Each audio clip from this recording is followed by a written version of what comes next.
अस्सलाम वालेकुम students, welcome to my YouTube channel easy solutions of mathematics.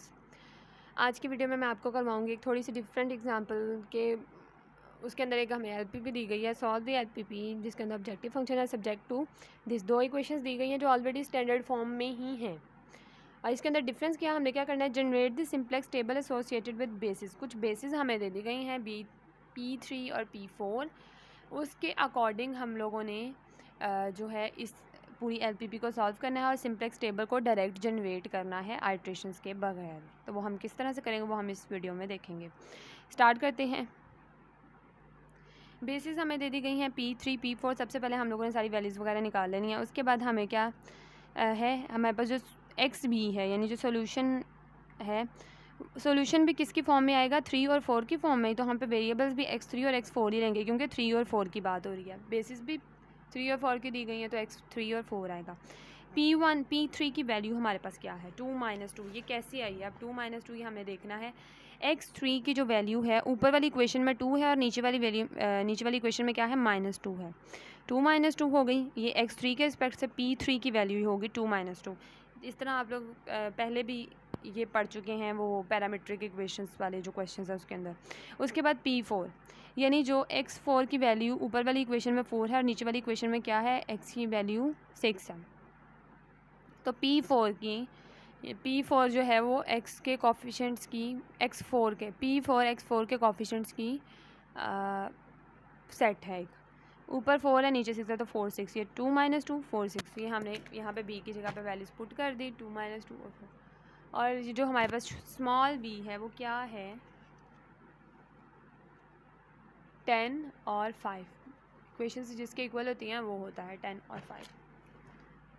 पलट के इसलिए दिखाती हूँ कि आपको याद रह जाए कि मैं कह क्या रही हूँ। उसके बाद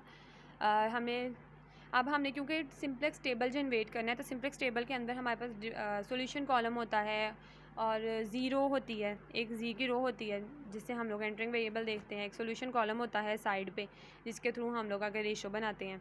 तो हमने सबसे पहले सॉल्यूशन कॉलम फाइंड करना है। सॉल्यूशन कॉलम के लिए फॉर्मूला आप लोगों ने याद कर लेना है, x b is equal to b inverse into B.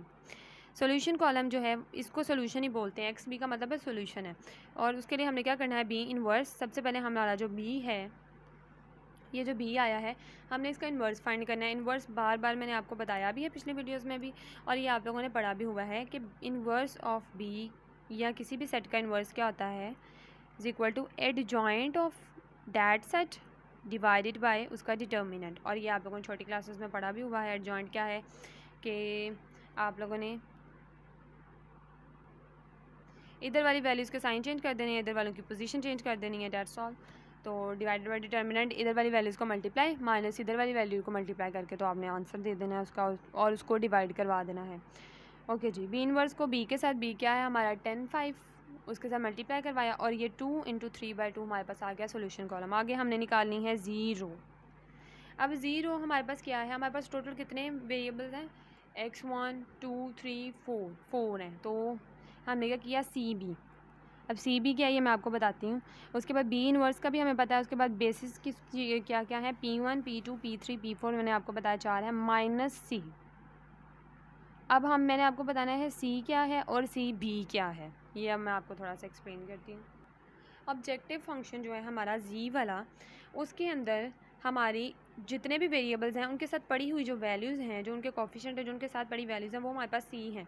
यानी जो हमारा सी सेट है उसकी वैल्यूज़ हैं 1 4 7 5। तो सी के अंदर हम लोग वैल्यूज़ क्या लिखेंगे, 1 4 7 और 5। ये देखें 1 4 7 और 5, सी की जगह पे 1 4 7 5 आ गया। P1 P2 P3 P1 की वैल्यू हमारे पास क्या है, यानी x1 के कोफिशिएंट्स का सेट है 2 3। P2 की वैल्यू क्या है, 1 - 3 और 1 - 1 2 3 1 - 1। और P3 की वैल्यू हमारे पास 2 - 2 थी, P4 की वैल्यू 4 6 थी। तो ये आ गया। बी इनवर्स की भी हमें पता है, बी इनवर्स हमने ऊपर इसका बी इनवर्स यहाँ पे निकाल के हमने यूज़ किया था, इसी को उठा के हम लोग यहाँ पे भी पुट कर लेते हैं। अब सी बी, सी क्या है, हमारे पास जी के सारे कोफिशिएंट्स थे। अब सी ऑफ बी यानी कि जो बी वाला सेट है सिर्फ उसका सी लेना है। तो बी के अंदर हमारे पास क्या है, बी के अंदर P3 और P4 है, यानी दो वेरिएबल्स 3 वाला और 4 वाले वेरिएबल्स का सी देखना है हमने। 3 वाला वेरिएबल क्या है हमारे पास 7 है और 4 वाला वेरिएबल हमारे पास क्या है 5 है। 7 और 5 क्या आ गए हमारे पास, सी बी में आ गए 7 और 5। चलें जी, स्टार्ट मल्टीप्लिकेशन।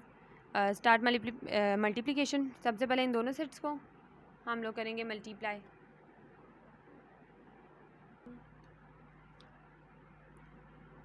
अच्छा जी, इसकी पहली रो, इसका कॉलम, इसकी रो, इसका कॉलम, इनको मल्टीप्लाई करके मैट्रिक्स मल्टीप्लाई करने आते होंगे आपको। उनको मल्टीप्लाई किया, ये आ गया। उसके बाद हमने -1475 कर लिया।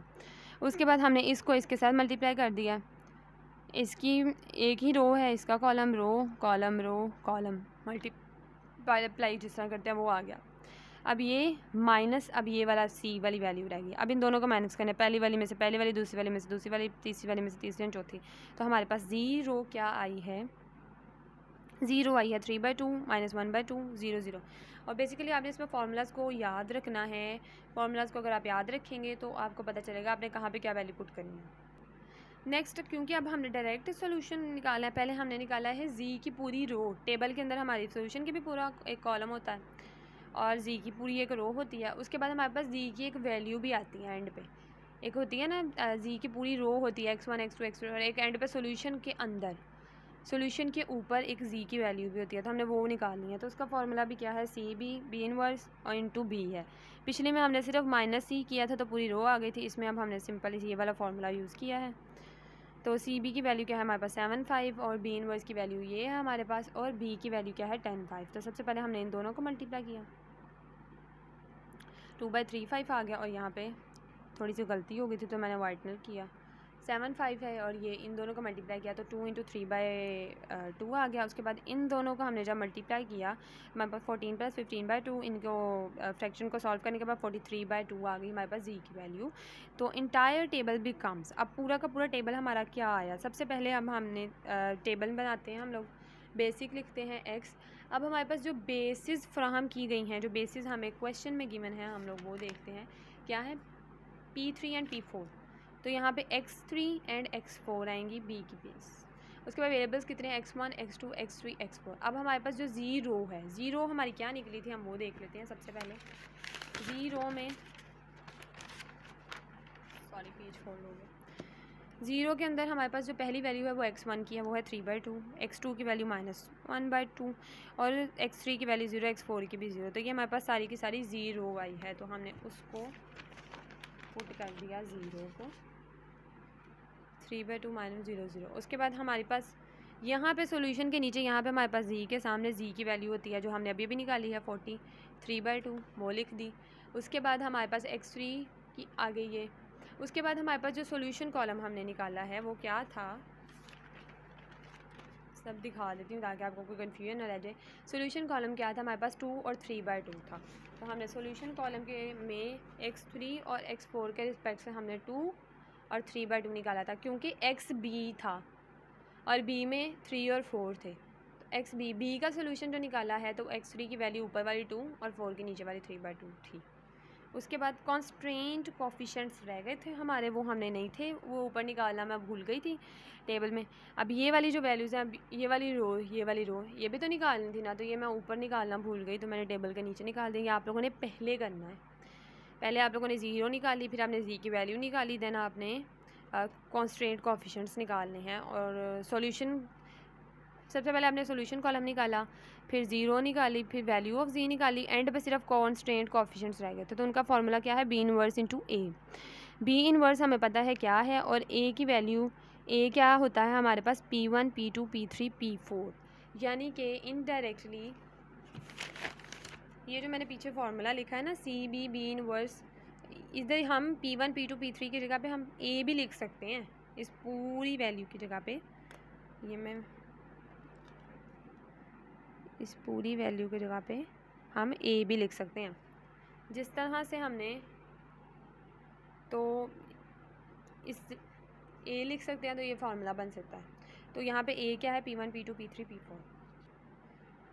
तो P1 P2 P3 P4 उसकी जगह उसकी वैल्यू पुट की और इन दोनों मैट्रिक्स को मल्टीप्लाई करवाया, हमारे पास ये आ गया। इसको हमने अपने टेबल में बना लिया। अब आपको होपफुली समझ आ गई होगी कि किस तरह से हम लोग डायरेक्ट LPP से डायरेक्ट टेबल जनरेट कर सकते हैं बगैर उनके ऊपर रो ऑपरेशंस लगाए।